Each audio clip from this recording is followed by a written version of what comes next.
আজকে আলোচনা করব to wire up a hostel wiring circuit diagram. একটা হোস্টেলের যেখানে ছেলেরা বসবাস করে, ছাত্রাবাস, তার হোস্টেল ওয়্যারিংটা কেমন হয় তার একটা এখানে চিত্র এঁকেছি। ফার্স্ট এখানে আছে আইসিটিপি আছে, আইসিডিপি আছে, একটা মাস্টার সুইচ, ওয়ানে মাস্টার সুইচ আছে, আর এখানে চারটে রুম আছে, 1 2 3 4 চারটে রুমে এক একটা রুমের এগেনস্টে 2A সুইচ আমরা কানেকশন করেছি। এক একটা করে 2A সুইচ আছে, চারটে রুমে চারটে 2A সুইচ আছে। তা ফার্স্ট আমরা আইসিডিপি থেকে এই ফেসটা এলো, প্রতিটা 2A সুইচের নিচের ব্লেডে কানেকশনটা করা আছে। এখান থেকে লাইনটা ব্যাক হয়ে যেয়ে আবার এখান থেকে এসে এই নিচের ব্লেডে যাচ্ছে, এখানে এলো, এখান থেকে ঘুরে যে লাইনটা আবার ঘুরে এসে আবার এই নিচের ব্লেডে যাচ্ছে, এখান থেকে ঘুরে যে এই নিচের ব্লেডে আসছে, আর প্রত্যেক নিউট্রালটা কমন আছে।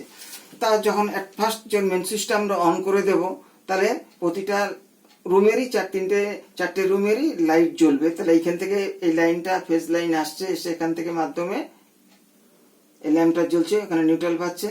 আবার অনুরূপ এই লাইনটা এখান থেকে ঘুরে এসে এখান থেকে এর মাধ্যমে এই লাইটটা জ্বলছে, আবার এখান থেকে ঘুরে এসে এর মাধ্যমে এই লাইটটা জ্বলছে, আবার এখান থেকে ঘুরে এসে আবার এইভাবে সার্কিটটা কমপ্লিট করছে। মানে চারটে রুমেরই লাইট জ্বলছে যে কন্ডিশন করা আছে। এবার ছেলেরা রাত্রিবেলা বা 10টার সময় যা খাওয়া দাওয়া করার পরে যখন তারা শুয়ে পড়ার পরে যে যার ঘরের লাইটের সুইচগুলো তখন এইভাবে তারা সুইচটা বন্ধ করে দেয়। চারটে সবকটা রুমেরই সুইচ বন্ধ করে দেয়। এবং বন্ধ করে দেওয়ার পরে যদি হোস্টেল সুপার যদি মনে করে রাত্রি 12টার সময় আমার ছেলেরা সবাই ঘরে উপস্থিত আছে কিনা তা আইডেন্টিফিকেশনের জন্য হোস্টেল সুপার তখন নিজের একটা মাস্টার সুইচ আছে।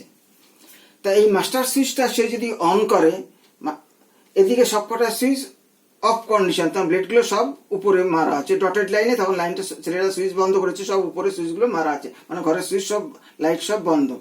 তখন রাত্রি 12টার সময় হোস্টেল সুপার যদি মনে করে আমার ছেলে সবাই ছাত্ররা সবাই আছে কিনা তা আইডেন্টিফিকেশন করার জন্য উনি তখন ওনার রুম থেকে এই সুইচটা অন করে দেবে। অন করে দিয়ে এন্টার প্রতিটা রুমে যে ভেরিফিকেশন করতে পারে ছেলেরা উপস্থিত আছে কিনা, তখন সে লাইনটা কার্যকারী হবে। লাইন মাস্টার সুইচ অন করলো, করার পরে এই ডটেড লাইন থেকে লাইনটা যে এই লাইট জ্বলছে, আবার ডটেড লাইন থেকে এই লাইনটা জ্বলছে, এটা জ্বলছে, এখান থেকে লাইনটা ঘুরে এসে আবার এখানে লাগছে, এখানে এসে লাইনটা জ্বলছে, আবার এখান থেকে ঘুরে এসে লাইনটা এইটা জ্বলছে, এখান থেকে ঘুরে এসে লাইনটা এই এসে এর মাধ্যম থেকে লাইটটা এই জ্বলছে। তা এখানে এইভাবেই সার্কিটটা কমপ্লিট। সার্কিটটা যখন নিচে থাকছে, ব্লেডটা যখন নিচে মারা থাকছে, তখন মেন থেকে কাজ করছে। এবং হোস্টেল সুপার যখন দেখছে সুইচগুলো, যখন ঘরের সুইচ যখন বন্ধ, তখন হোস্টেল সুপারের মাস্টার সুইচ অপারেট করে এন্টার ঘরের লাইটের, তখন একটা সুইচ মারলে এন্টার ঘরের লাইটের সুইচ সমস্ত ঘরেরই লাইট জ্বলবে। এইভাবে এটা এই সার্কিটটা তৈরি করা হয়েছে। তা এখানে আছে introduction. In such a circuit the main switch and the master switch is fitted in the hostel superintendent room. Whenever he wants to off the supply of the whole student's room, he can do by making the master switch on. তো hostel সুপারের প্রয়োজন হলে master switch on করে details ছাত্রদের উপস্থিতিটা তিনি দেখে নিতে পারেন। এইভাবে আমরা এই ওয়ারিংটা করি।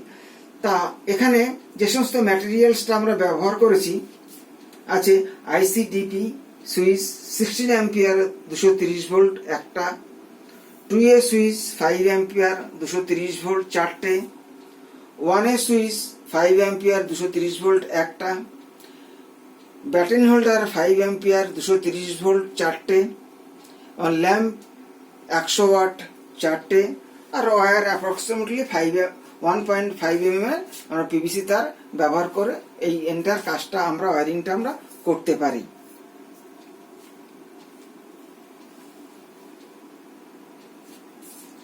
আশা করি তোমরা বুঝতে পেরেছো। এখানেই সমাপ্ত করছি।